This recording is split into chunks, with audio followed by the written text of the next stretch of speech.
Hi, my name is Ethan Averton and I'm playing Lord Illingworth in the production of A Woman of No Importance, directed by Ian Ogilvy. It's just been such a pleasure to work with everybody.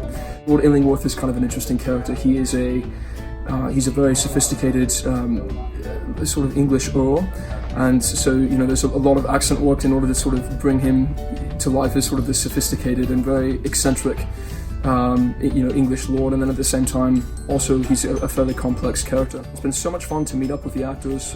One thing I did with my sort of leading lady in this play, Crescent, is we met up at a beautiful manor estate here in Los Angeles, and we ran an improv scene together. I brought her to the Rose Garden. I said, okay, go find me.